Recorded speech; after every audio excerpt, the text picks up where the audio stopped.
And Jund v Storm. Interestingly, Ryan, having played this on the Storm side, Jund is one of the matchups that I don't like as much when I'm playing Storm. They're fighting you on multiple axes. They tend to have removal spells for your mana creatures, discard spells to get your rituals out. It can be pretty tough to slog through all of that. Jadine to start with Inquisition of Kozilek. She sees 2 copies of Goblin Electromancer, 2 cantrips, Serum Visions and Sleight of Hand, and then a Manamorphose.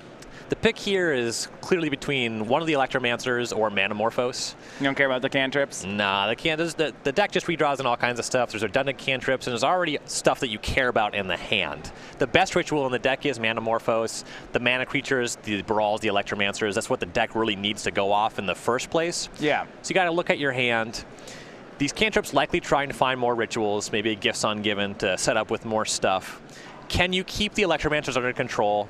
Can you stop yourself from dying while you get your clock set up? So if you have like maybe one of these main deck Lightning Bolts or Fatal Pushes in your hand, you probably take one of the Goblins and then the other one's going to be dead? Right, yeah, if you have one removal spell, you kind of want to go for those. If you have a couple, though, you can let them both linger. Yeah, she'll take the Manamorphose and pass over to Paul.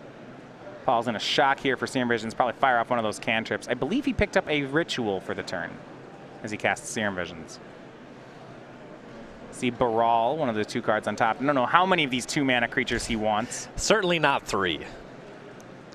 It's tough. Yep. You don't know how many or if any of the mana creatures are going to survive, but you do get to a point in the game where you just make land drops, and inevitably you cast a bunch of rituals, you Past in Flames. And against Jund, when I play Storm, that's usually how it ends up going. Right, especially once Jadine gets set up with a Tarmogoyf, you don't have time to keep seeing if a mana creature works. Another Inquisition of Kozilek. So it looks like the cards he's picked up off the draw and cantrip were Past in Flames and Desperate Ritual. Those were pretty nice ones. Yeah. A little less nice in the face of this discard spell. Yeah, but Past in Flames does play well with these 2 Electromancers. It's going to put some pressure on Jadine to really remove the Electromancers. Mm-hmm. And with the turn 2 starting with the discard spell, I assume we're going to see a land representing a Lightning Bolt or a Fatal Push. Or yeah. Paul's not even going to cast Electromancer on turn 2 into that if he doesn't have to. Jadine takes one of the 2 Goblins, plays a basic Forest and says go. So no representing event removal spell or anything. Actually, if you're playing basic Forest as your second land, it kind of makes me think there's no more lands in Jadine's hand. Yes, that would be my assumption. I think you play almost any land over that. Yeah, the basic Forest can be one of the less good lands in the deck. Let's see, did she register basic Mountain? This is something she went back and forth on. The reason that you want it is because of Field of Ruin. The reason you don't want it is because it's the worst card in your deck by a wide margin. Yeah, Paul draws a land for the turn and then casts Sleight of Hand. Second tap land says go. Back over Jadine. Did she hit a land? We will see. My guess is she did not have another land going into the turn. Mm-hmm. Yeah, just anything that enters tapped would have been better on that turn. Okay, looks like she had Catacombs, yeah. And I think she has Liliana of the Veil in hand, so this is going to be pretty nice. It could be that she had the Catacombs and played the Forest to bluff as if she didn't have 2 black, so that Muller might have played into Liliana of the Veil. Yeah, you mean if he had Remand or drawn something? Oh, you mean even just like to run out an Electromancer? Yeah. Okay. You play the Forest and like, oh, I don't have anything. I have nothing that can disrupt you. You should probably play that Electromancer and then just hit him with the Liliana of the Veil. So here is Liliana.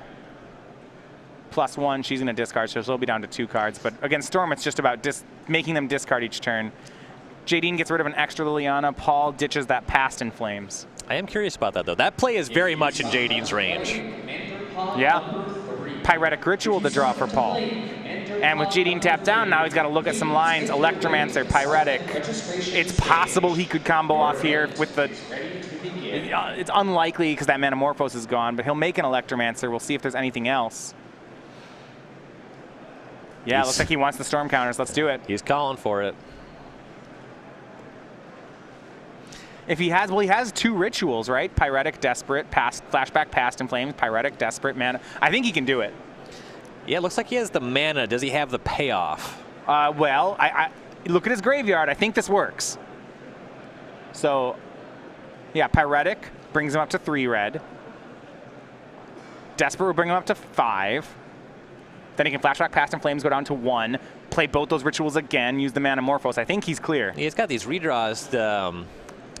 Do we see something in his hand? Do we know? Is there a Gifts Ungiven available? No, I guess you're right. He doesn't have that. Yeah, that's what I meant by payoff. Okay, yep, he has to find one with the blue cantrips. Right.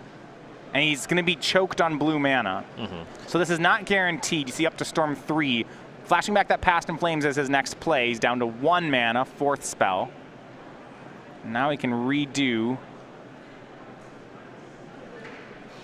Yeah, the big reason to pick this window is because Jadine's tapped out for Yeah, Liliana, and the it's not getting better. Liliana makes his hand worse every turn. Yeah, you do it now because it's like, yeah, things are never getting better after this point. Right, literally now or never. So spell 5 brings him up to 3 red. Spends a red to cast Manamorphose, down to 2 red. 2 blue draws a card, and this is where there's going to be some tension. Okay. Last card in hand is a Grape Shot. Okay. Here's Serum Visions, 6. Make that the 7th spell, draws 1. It's a ritual. This looks good. I mean, he's got to get up to 14. He's got to get to 14 or set up with one of his remands or this Unsubstantiate. Yeah. If he can get up to enough mana, he can Grape Shot, flashback, Past in Flames, flashback, Grape Shot. That's a lot of mana, though. Well, the Past in Flames is gone. Oh, right, he already had a flashback at the start. It wasn't the front side. Yeah, but he found it. Here's another Past in Flames if he can think that's useful, and he'll take it off Sleight of Hand. That next Past in Flames should actually do it, because he has another ritual in hand. If he goes up to 5 mana, he can go Grape Shot, Past in Flames, Grape Shot. Yep, Storm's already high enough for 2 Grape Shots to be lethal. So 9, up to 4 red. Yep, Desperate Ritual, up to 6 red, and now this Grape Shot and Past in Flames should do it. And I love the play here by Muller. This was not a guaranteed combo, but it was a great window. He saw it, and he's getting rewarded. Yep, Grape Shot for 10, Past in Flames, Grape Shot. Again, Paul's got it. Game 1 over to Storm. And it's a tough spot from Jadine's side. You saw discard spell into Liliana not being enough here. It's, you know, and that's a really tough thing on the matchup on Jadine's side.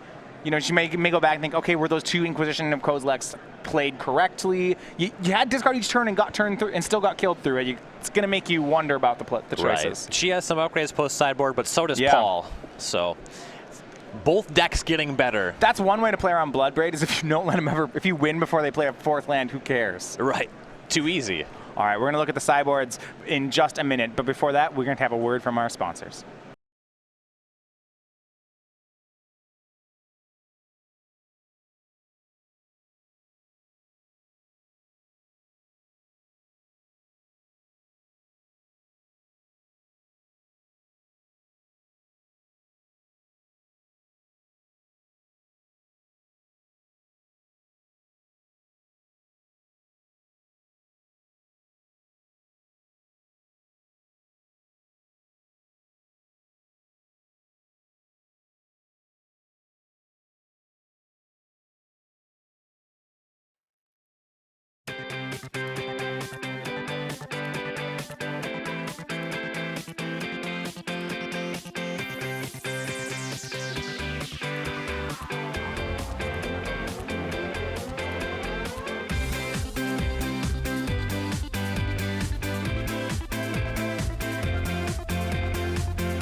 All right, back here, Paul Muller storming his way to that turn 3 win, game 1. That's one way to get around Bloodbraid Elf. So let's look at the sideboard for Jadine's side. She has 3 Fulminator Mage, 2 Nile Spellbomb, 2 Collective Brutality, a Grafdigger's Cage, an Engineering Explosives, a Scavenging Ooze, a Kitchen Finks, another Liliana of the Last Hope, an extra Kolaghan's Command, Golgari Charm, and Liliana's Defeat. Now, with Bloodbraid Elf in the deck, this deck is just so good after sideboarding. Yeah, you should have a good hit. And you see that game, Paul won a lot off of being able to Past in Flames back. That was essential there. Yeah. So you're going to see some graveyard hate coming in. The 2 Nile Spellbomb and the Grafdigger's Cage, they all play pretty reasonably here. And then beyond that, there's no additional discard spells, but there's additional ways to cover things that might happen. For example, the Golgari Charm can cover Empty the Warrens. It's good to have access to that and or the Engineer Explosives post-sideboard. Scavenging Ooze? Scavenging Ooze is pretty good at covering the graveyard as well. Yeah. There's a good argument for Collective Brutality. It's tough because it's sorcery speed. It kills Electromancer, not Baral. Yeah. I generally don't love it in the matchup. Well, especially because the stock builds of Storm are 4 Baral, 2 Electromancer right now. And that's exactly what Paul's doing. Yep. Jadine is probably savvy enough at Modern to know that that was strange that Paul had 2 Electromancers. So once Brutality only hits the Goblin, like, you're slicing things pretty thin, right? It is an extra duress against these pieces of the puzzle. Yeah, and those are just gonna come in. Right. Now, how about this out of Poly? So 4 pieces of the puzzle, those generally come in against discard. Okay, I want to focus here on Empty the Warrens and Pyromancer Ascension as a 2-up. This card has just not been played in a Storm for a long time. Yeah. And this is something that would put more pressure on Jadine to draw graveyard hate. I like it here. This card snowballs very quickly. It is nice. And once you get hit by discard, if you just have redundant copies of the spell, it's really easy to combo with an active Ascension. So yeah, if he's put this in his deck, I assume it's coming in this matchup. This is like the kind of matchup you do it for. Yeah, this is not a card to speed up your clock. This is a card to grind better. I assume it's better against blue decks than against Jund specifically, but it's still pretty powerful. Yeah, it'll play. Yeah, the blue decks would be better because Jund actually has some closing speed. Both players have kept 7, though. We're going to start with another Inquisition of Kozilek from Jadine, and yeah, we see the Ascension. From Paul's side, he's kept a 1-lander. 1 land, Sleight of Hand, and then he has a Lightning Bolt, Desperate Ritual, Remand, Pyromancer, Ascension. Ryan, okay, it's the trap play, but how do you feel about taking that Sleight of Hand? I was going to say, that's the greedy play. I would look at this Pyromancer Ascension and do a quick check for what I can do about that. Grafdigger's Cage does not cover Pyromancer Ascension in any meaningful way, and Nihil Spellbomb only sometimes cover it. You also have to close fast. I'm surprised here. Jadine took Remand. That's surprising, which makes me think that the follow-up play will explain it. Paul draws Grape Shot, cast that Sleight of Hand, and both top cards were lands, so he will have land 2. Taking Remand suggests to me that Jadine has a nice proactive hand that really covers the Storm game plan very quickly. Land go. Okay. Maybe she's starting on 3 and can't beat a Remand. She's got Golgari Charm. Golgari, land, yeah, that would cover the Ascension. That's cast. Paul's like, there's no way this is good. If you let me keep this, there's the Golgari Charm out of the board. It's like, if you didn't Inquisition this, then I'm pretty sure it's dead. Not sure, like, if you're playing that many Abrupt Decay, or if they're still in, or whatever you're doing, but somehow this isn't sticking around. I don't have any other plays. Just tell me why this is going to my graveyard. Yeah, and unlike Electromancer in these matchups, Paul will probably just run out Ascension when he has it. Yeah. I mean, that's a card that you can't just cast and combo off on the same turn usually, whereas Electromancer gives you some power to combo the same turn you cast it. Ascension takes some setup. Go back over to Jadine, draws for turn. Land 3, is it Lily? Yes, it is. Both games, she's doing Jund things, discard into removal into Lily, like, let's go. Yeah, and if you go back to Jadine taking that Remand, Paul can't leave up Remand because he doesn't have it in his hand. He's kind of priced into casting the Ascension. Jadine gets to cover that with the Charm. Really good planning ahead there. Hoping she doesn't just lose next turn, if he's just like, oh yeah, by the way, Electromancer, those 2 rituals you saw, Metamorphose, Past in Flames, get you. Could you brick at least once, please? He discards one of the rituals as Jadine gets rid of a land. Still a good volume of cards in hand for Muller. One of them is that Lightning Bolt. I would be worried. In Jadine's spot, I'm not comfortable at the moment. You're right. Paul has Grape Shot, Lightning Bolt. Yeah, I was going to say he could deal. Yeah, so it's going to be 4 to the Lily and 1 to Jadine. She'll go to 14. I could discard these over the course of the next 2 turns, or I can just take your Planeswalker off the battlefield. Yeah, Paul's down to 2 cards now, so he's going to look to something like Past in Flames. This is a window where those Nile Spellbombs would be very nice for Jadine. Yes. And she plays Dark Confidant. And this is nice because both the Grape Shot and Lightning Bolt were just used. Right. Paul will cast Baral. Danger, danger. Desperate Ritual. Uh-oh. Lightning Bolt on Baral. Nice. Paul gets 3 mana, but can't use it.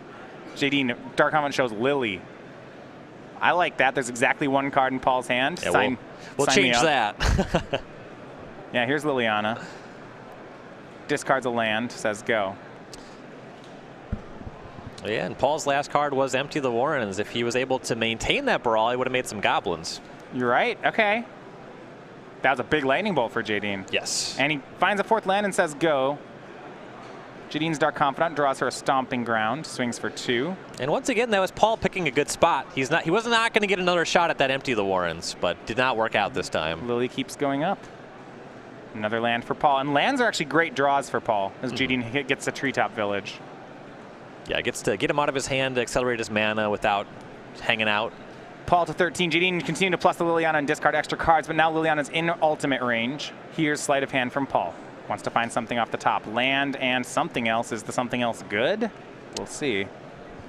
Might have been Manamorphose. Didn't get a great look at it. Yeah, decide whether or not he wants Manamorphose or just a 6th land. 6th land means that Past in Flames actually becomes live, which is pretty nice. 6th land makes Liliana a triple Stone Rain instead of a double Stone Rain. Okay, so it's actually just it's just the 6th land doesn't do anything. If you just take a card and don't cast it, the Liliana is going to make you discard it. So he picks the land and puts it into play. Nile Spellbomb, huge draw for Jadine. Yeah, you gotta imagine that the play of this turn is split your lands into 2 piles of 3, Spellbomb you, the game should be over. Activate tree. You can activate Treetop Village while you're at it, actually. Right. And now plussing Liliana gets rid of Thoughtseize. I guess with the Spellbomb, there's just no way she gets comboed anyway. Hits for 8. And I mean, yeah, Spellbomb, leave up a black. It's pretty nice. Go. And Paul picks up the cards. Jadine juns him out. Game number 2. Liliana gets rid of all the cards. Nile Spellbomb gets rid of the graveyard. That's what Jund wants to be doing here. Yep. Strong plays. Yes, a bit of cringe on Paul's face. He knows that's how this is going to play out when Jund is winning. No pieces of the puzzle in that game 2. It's going to hope to get a little more gasoline in game 3. All right, well, Paul's going to go ahead and go back to the board. We're going to get you game 3 when we come back in just a minute. So game number 3 here between Paul Muller and Jadine Klomparens. Paul was our runner-up last weekend in the Modern Classic. You mentioned before, we've seen him win a Modern Open here with Storm. So that Pyromancer Ascension has come in out of the board. Looks like we also saw Empty the Warrens out of the sideboard. When you see something like Golgari Charm out of Jadine, does it make you want to go back off Empty the Warrens, or you're still in? The other contents of the deck push you so far towards Empty that you can't just be off it. You just accept that you're going to take a beating sometime when you go for it. As we saw in both of the games, game 1 it worked out, game 2 it didn't. Paul just found a window where he could try to combo, and you hope that it's good enough. Also, some of those lightning bolts came in out of the board. Yeah, he wants to cover Dark Confidant, I think is kind of the big one. It's really easy for Jadine to just crush you with card advantage and continue to cover all of your stuff. Yeah, I know that from the ramp side. When your Jund opponent gets to free roll their Dark Confidant, that's scary. Looks like Jadine is on a mulligan this game, and she scries to the bottom. Paul having kept on 7. Also with the pieces of the puzzle Grape Shot Storm turns, Lightning Bolt's one of your better cards to generate Storm. Island go for Paul. And we're off. Perhaps Ryan, I want to see one of these Bloodbraid Elves, okay? Turn on Thoughtseize from Jadine. My whole card is the Bloodbraid Elf card, and I know Jadine's playing 4. So lands 2 and 3, Paul's hand. This is a scary one. Lands 2/3, Baral, Past in Flames, 2 Manamorphose. This is a powerful hand, and also it could be anything. Rituals that are redraws and the Past in Flames. This is scary. If she doesn't have a removal spell, Jadine just has to take Baral here, right? Even if you have a removal spell, because still take Baral. Muller has lands lined up, it's tough to disrupt that. Yeah. And yeah, Baral's gone. 2 Manamorphose, Past in Flames. Another land drawn by Paul. That's actually good for Jadine. At this point, just like load him up on them and then hope you have a Nile Spellbomb. Yes. Yeah, well, once Paul pretty much has to go for the Past in Flames, the combo, the Graveyard Hate becomes very powerful. See where Jadine goes now. Nile Spellbomb is really an important card in this matchup. Yes. Yeah, you can discard spell them, and that's good. But then they don't take very many resources to combo off, and Jun's closing speed, it's not really a turn 4 deck. It's almost never going to kill you like that 6. quickly. Yeah, well, the more time you give the Storm player, the more their land drops actually matter, the more they can just beat you with Ritual Past in Flames. Looks like Jadine's going to go for a 2-mana play here, which it's a scary window because if Paul has picked up another mana creature, either on this last turn or on the following one, he's probably just going to win. There's a really high likelihood of it. Yeah, Tarmogoyf, go. Jadine's shields are down. A Baral or an Electromancer in Paul's hand is going to just be great. Yeah, it's unclear exactly where Paul ends at the end of the turn, but he has a lot of tools to start going off. Yeah. If he presents any other ritual to go with those Manamorphoses. Yeah, this is a really scary turn for Jadine. But without another discard spell, she doesn't have options. Yeah, even if she leaves up mana, he's going to do it anyway. So might as well play the Tarmogoyf. Back over to Paul. Now we see, what'd you get? Rolling up the sleeves. All right. He's going to start with 1 Manamorphose. This, to me, feels like he's fishing for that Electromancer. This is good news for Jadine that he's starting this way. Yeah, the fact that this is just mana neutral is pretty nice. 1 and 1. He'll draw. And Opt looks like what he picked up off it. So he's got Pyromancer Ascension. Maybe he'll just make that. Wouldn't be surprised. No, it's not bad to get 1 Manamorphose in the yard as well.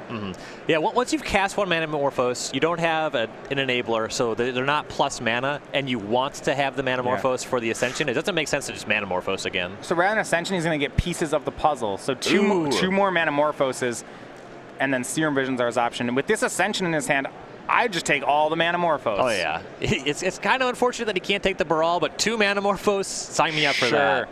And we saw that there was a Golgari Charm that ate the Ascension in Game 2. Jadine was pretty lucky to have that. As far as her deck list is concerned, she doesn't have too many ways to answer Pyromancer Ascension. There are 2 Abrupt Decays in the main. Unclear how much of that stays in post-sideboard. Once you see the Ascension, there's a stronger argument for them. 4/5 Tarmogoyf will hit in. Paul the 16. My card's got a 5/6 Tarmogoyf on it, so we got to get a Planeswalker in there or something.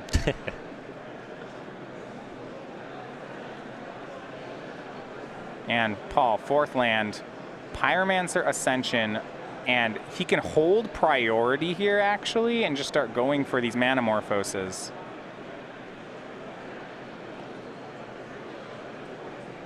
Jadine knows there's 2 Manamorphoses in Paul's hand. She should be concerned. Yeah, well, Paul can get 1 counter on the Ascension. He doesn't have the mana to just cast a bunch. Yeah, now Jadine has priority.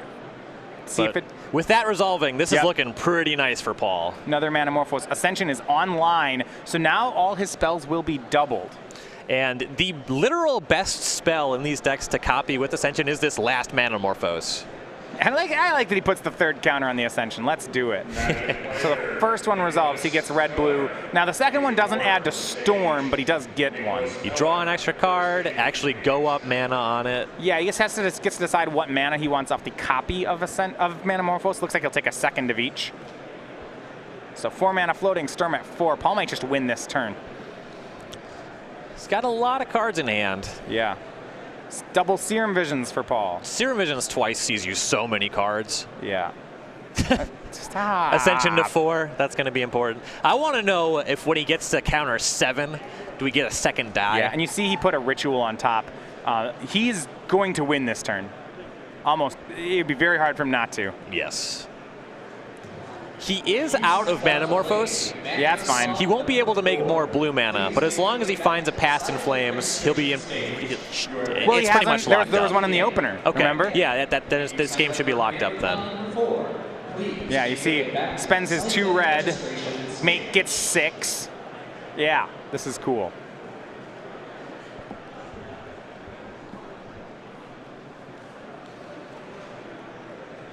Jadine is in trouble. Okay, and actually 2 Past in Flames. Here's a cool thing. So the Past in Flames copies, so you actually can hold the copy on the stack, and sometimes that matters. Like if you so if you can hold a copy on the stack, cash out these Manamorphoses, and if you draw into rituals, you can cast the rituals and then allow the copy of the regular Past in Flames to resolve, and those rituals that you cast will get flashback. Sure. I don't think this is a tight enough combo that he needs to do fancy things like that. I think he's just got it by miles. Right. I want to point out that that's a sweet play, and I'm into it. Okay. Yeah, I would put that pretty similar to putting the 3rd and 4th counter on the Pyromancer Ascension when it comes to this game. There are games with the Pyromancer Ascension, because people haven't played Ascension Storm in a long time, where that really matters. You see now he's just doubling these Manamorphoses out of the graveyard, and his Storm's getting up to 10.